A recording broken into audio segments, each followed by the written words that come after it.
Speaking of weird child stuff, you've seen the Balenciaga photographers taking this out?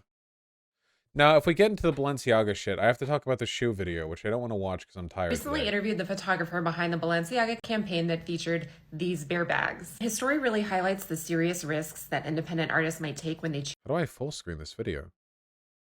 Why is there not just a full screen option on the TikTok? Why? choose to collaborate with the Where? fashion industry. Where? Gabrielle Galimberti has been doing this series called Toy Stories featuring children ages 3 to 6 with their toys. Started this project in 2009 and he's taken photos of kids all over the world. All the parents were there for the shoot, they signed releases, etc. In 2014, he turned this series into a book called Toy Stories. Late September of this year, he gets an email from someone at Balenciaga. The email basically said, "We are Balenciaga. I work closely with Demna, the designer for Balenciaga. We saw Toy Stories, we love it, and we want you to do the same thing for us." Gabrielle Galimberti had never done any work for the fashion industry. He's a photojournalist or a documentary photographer, meaning he doesn't usually do stylized photo shoots. This is the type of stuff he normally does. He had worked for publications like National Geographic. Balenciaga was offering him a lot of money. He said it was as much money as he would need to pay 18 months of his rent for his modest house in Milan, Italy. And as a 45-year-old photographer, it was hard to turn that down. Before he gets to Paris to take the pictures, Balenciaga has 6 or 7 people on an email chain with him going back and forth about what the campaign is going to look like, what objects are going to be in the campaigns.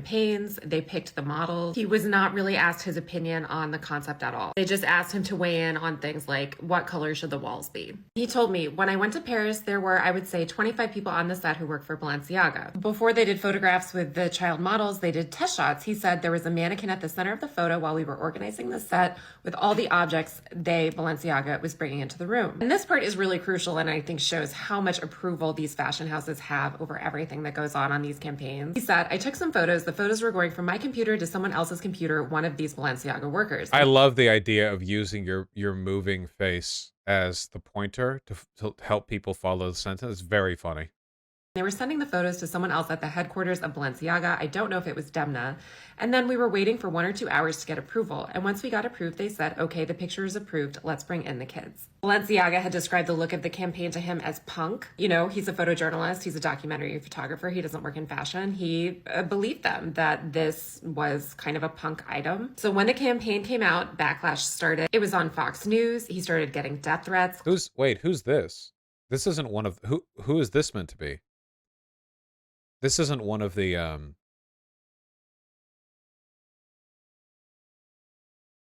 photographer? 45-year-old Italian photographer? I mean, maybe. I don't think so, though. Calls in the middle of the night to his cell phone, thousands of hateful messages. Rather than attempt to explain that this photographer was not responsible for the content of the shoot, Balenciaga replaced that campaign with a totally separate campaign that he had nothing to do with, that featured these papers, which were from a Supreme Court case about child pornography. It took 10 days for Balenciaga to release a statement accepting all responsibility for the photo shoots. However, I think the really horrible thing about this is that this really nice series that this photographer was doing has kind of now been tainted by this whole ordeal. Dude, I'm so fucking smart. My initial estimation was completely correct. Remember my initial theory that there was just some sussy-ass person at Balenciaga? Or like 1 or 2 people, maybe, who were just being Sassy Wussy? I was right again, dude. This perfectly follows the pattern. They put the Sassy Wussy shit in there. It gets a little sussy. It gets a little wussy, okay? Backlash happens. Corporate at Balenciaga immediately. I thought you said the photographer, Sussy. I thought it was the photographer after Balenciaga pointed at them, but my initial estimate was just that it was somebody involved, that it could have been production or anyone. The Balenciaga, when the backlash starts, corporate at Balenciaga, which is unaware of the Sassy Wussy shit or how it happened, blames the photographer, assuming they're responsible. But later it's like, oh, it wasn't them because it was our own Sassy Wussy guys.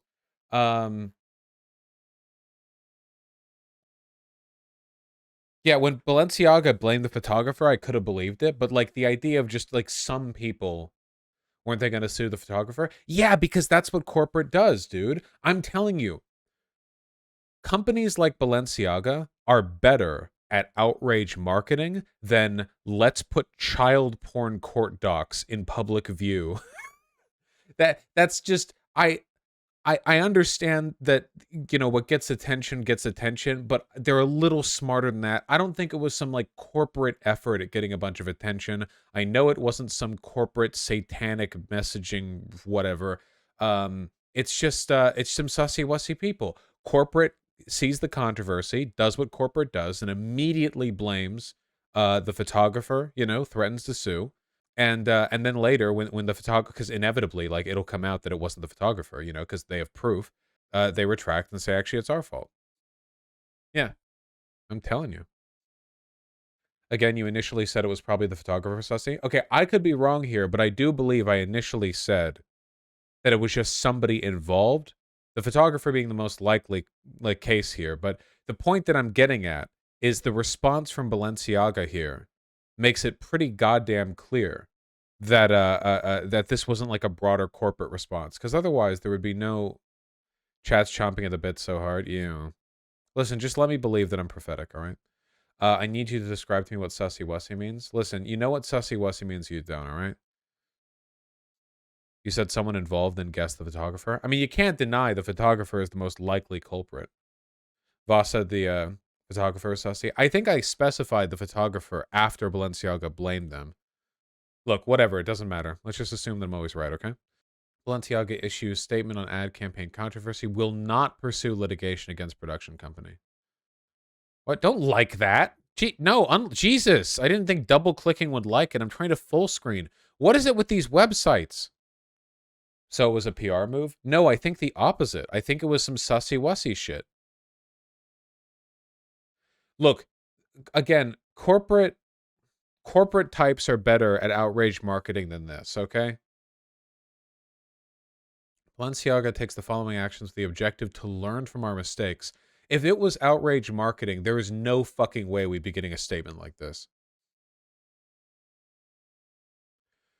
Our current process for content validation has failed. On the internal side, we nominate with immediate effect an image board responsible for evaluating the nature of content, including we have appointed a best-in-class agency to assess and evaluate our content. None of this means anything. We want to learn, help, and contribute to protect children. Together with my team, we will go on a listening tour to engage with advocacy groups who aim to protect children. Jesus Christ. Meaningless drivel. It's just corporate. Do you think it could be Balenciaga wanted the outrage from the right but didn't expect the left to call them out too? No, listen, outrage marketing can be done in a bunch of ways. This is not one of them.